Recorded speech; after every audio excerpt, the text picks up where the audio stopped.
Halo Tribuners, bertemu lagi bersama saya Muhammad Firdiansani dalam segmen Berita Populer Tribun Bali. Hari ini Sabtu 17 Oktober 2020. Berita pertama, seorang wanita meninggal dunia setelah tak sadarkan diri di sebuah hotel di Denpasar. Seorang wanita muda meninggal dunia setelah sempat dirujuk dari sebuah hotel di kawasan Padang Sambian Klod, Denpasar Barat menuju Rumah Sakit Umum Pusat Sanglah Kota Denpasar pada Sabtu 17 Oktober 2020. Badan Penanggulangan Bencana Daerah Kota Denpasar berkoordinasi dengan petugas Palang Merah Indonesia Kota Denpasar untuk menangani adanya laporan dari warga tersebut. Sesampai di hotel, petugas PMI mendapati K 25 tahun sudah berada dalam kondisi tidak sadarkan diri di dalam hotel tersebut. Kepala Markas PMI Kota Denpasar, Nyoman Landra, mengatakan sekira pukul 4:07 WITA, petugas mendapat permohonan rujuk pasien dari hotel tersebut. Saat pemeriksaan awal di lokasi kejadian, petugas mendapati sudah tidak ada respon dari perempuan tersebut. Kondisi perempuan tersebut sudah tidak sadarkan diri, tidak ada respon, kemudian langsung dievakuasi menuju RSUP Sanglah. Sesampai di instalasi gawat darurat RSUP Sanglah, K dinyatakan meninggal dunia. Berita kedua, masalah lokasi pembangunan Bandara Bali Utara bisa saja dipindah. Rencana pembangunan Bandara Bali Utara di Kabupaten Buleleng, Bali masih terus berproses dan diharapkan segera terrealisasi. Pembangunan bandara kedua di Pulau Dewata ini masih menunggu penetapan lokasi. Hingga saat ini penetapan lokasi masih menjadi kendala utama. Dari dua lahan yang dipilih untuk menjadi lokasi pembangunan sama-sama bermasalah. Mulai dari masih dikontrakan kepada pihak ketiga hingga berstatus konflik agraria. Sebelumnya, pemerintah Provinsi Bali merencanakan pembangunan Bandara Bali Utara bisa dilakukan di Desa Kecamatan Kubu Tambahan. Namun rencana pembangunan di lokasi tersebut terganjal status tanah adat yang mana sudah dikontrakan kepada pihak ketiga hingga menuai kontroversi dari masyarakat. Pemprov Bali kemudian merencanakan pembangunan bisa dilakukan di Desa Sumber Kelampok yang berada di Kecamatan Groga. Namun lokasi alternatif ini juga mendapat penolakan dari masyarakat setempat. Padahal Menteri Perhubungan RI Budi Karya Sumadi menargetkan Bandara Bali Utara bisa selesai pada tahun 2023. Meski di tengah pandemi, rencana pembangunan bandara dipastikan akan terus berjalan. Kepala Dinas Perhubungan Provinsi Bali, Igede Wayan Samsi Gunarta, mengatakan pihaknya masih menunggu kesiapan pemerintah pusat dan masyarakat guna melakukan penetapan lokasi. Lokasi tidak bisa ditetapkan apabila masyarakat di lokasi yang bersangkutan tidak siap.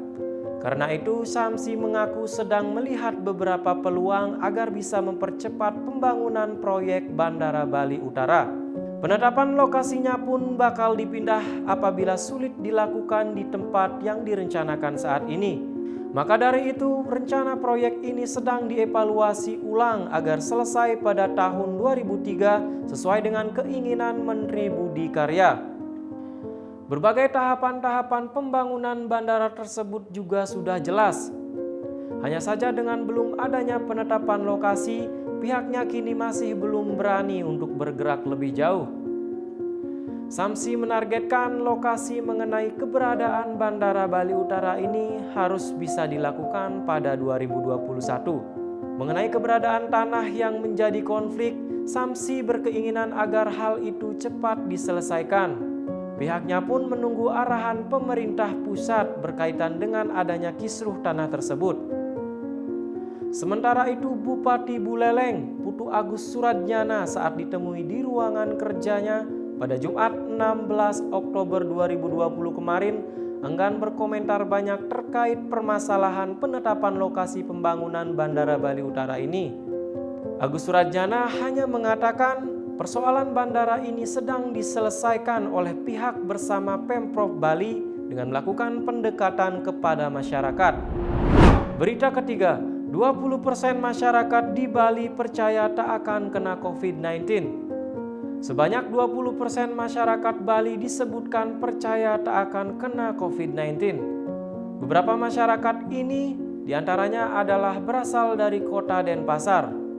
Hal tersebut diungkapkan oleh juru bicara gugus tugas percepatan penanganan COVID-19 Kota Denpasar, Idewo Gederai saat diwawancarai pada Sabtu 17 Oktober 2020 siang.